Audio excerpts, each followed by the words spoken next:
Wananchi wa Tanzania, kwa sababu ya matatizo ya chaguzi zetu, wamekuwa chini ya utawala wa kikandamizaji ajabu.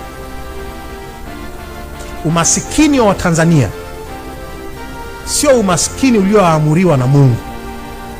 Ni umasikini unaotokana na aina ya utawala ambao tumekuwa nao. Na aina ya utawala ambao tumekuwa nao ni zao la moja kwa moja la mfumo wa uchaguzi ambao nimeuzungumzia kwa kirefu. Nchi hii haina haki. Mamilioni ya wananchi hawatendewi haki. Kwenye vituo vya polisi hakuna haki.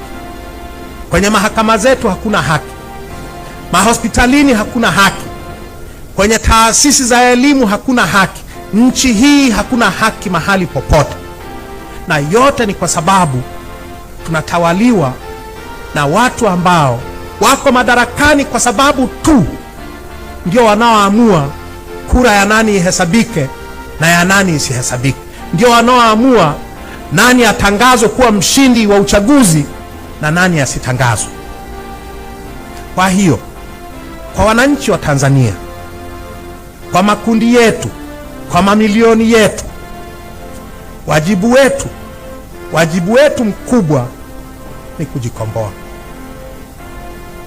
Hakuna mtu tunayeweza kumwachia hili.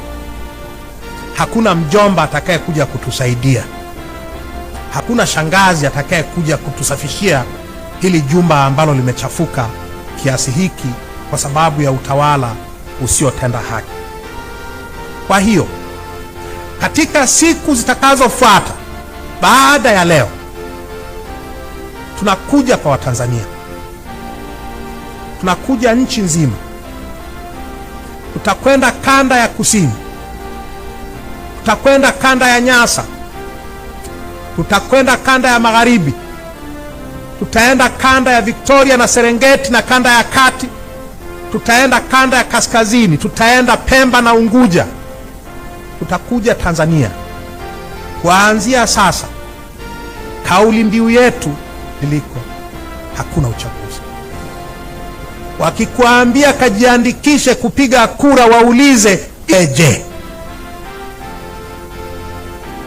kama kujiandikisha ni kuruhusu kura za wizi, kura feki kwa mamilioni, tukajiandikishe kupiga kura ili iweje?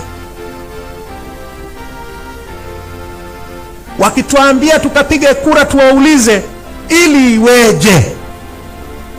Kama kwenda kupiga kura maana yake ni kwenda kuruhusu mapolisi na usalama wa taifa na watumishi wa tume kuingiza kura za uongo, kutangaza wagombea ambao hawajashinda kuwa washindi, kuengua wagombea wa upinzani, twende kwenye kura ili iweje? Wakituambia tukagombee, tuambie ili iweje? Ili iweje? Tukapige kura ili watoto wetu wauawe tena? 2020 wameuawa watu 23 nchi hii kwa sababu ya uchaguzi. Mwezi Novemba mwaka jana wameuawa watu 3.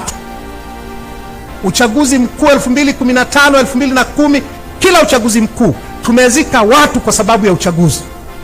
Wakituambia tujiandae na uchaguzi, tuwaambie ili iweje?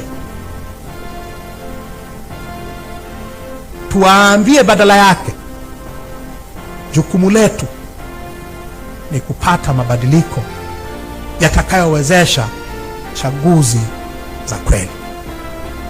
Kwa wito wangu kwa Tanzania ni huo.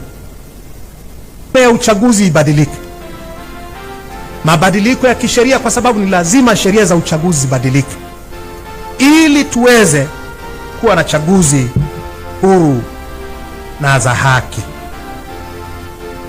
Kwa hiyo ndugu zangu, Watanzania wenzangu, jukumu letu ni hili: tukapiganie mabadiliko ya mfumo wa uchaguzi.